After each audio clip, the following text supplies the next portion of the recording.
Hi, my name's Kayla Goodich. I was born and raised in Steamboat Springs, Colorado. I'm 17 years old, and this is my story. In the course of my life, I've had 5 people close to my heart attempt suicide. I've come to the sad realization that people kill themselves. People kill themselves because they feel hated, embarrassed, disgusting, angry, judged, and so alone. This year, we reached a population of 7 billion. We are not alone. We can be surrounded by people and still feel that way. We cannot ignore the fact that people commit suicide. And it takes courage to prevent suicide.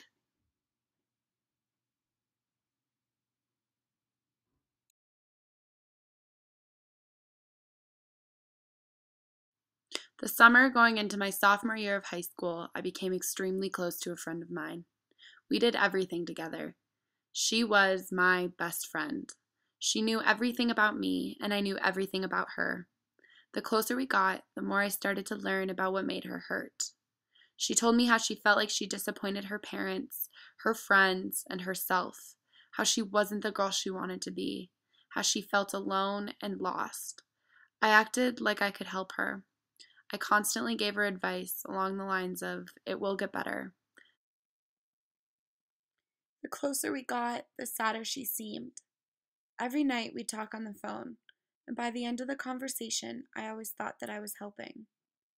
I wasn't. One night, she called, just like every night. We talked, and the more we talked, the more serious the conversation became.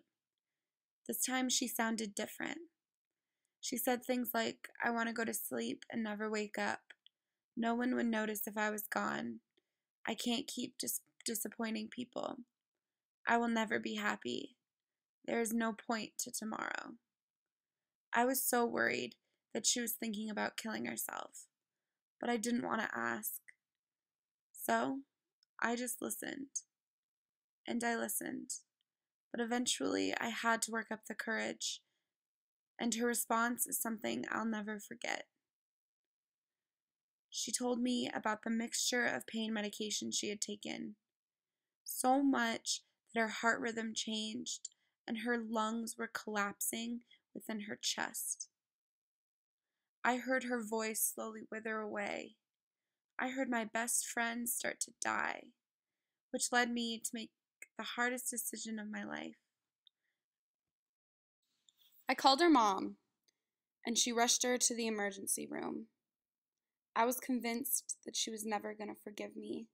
I had broken all her promises, told all her secrets.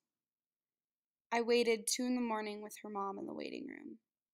And when the doctors came in, they told me that if I waited 30 minutes, my friend would have died.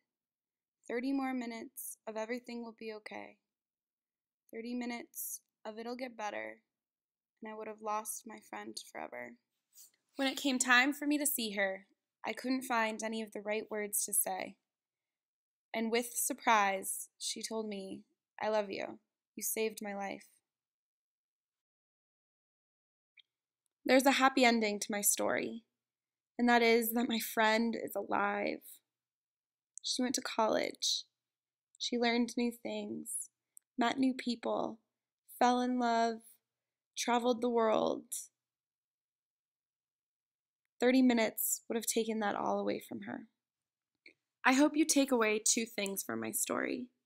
And that is, if you're like me, tell somebody. Tell anybody.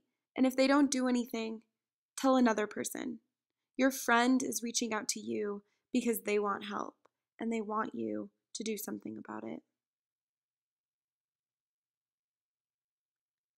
The second thing is, if you're like my friend and you're hurting to the point where you want to take your own life, know that life gets better. And this isn't it. And there's so much to look forward to. And you owe it to yourself to get help.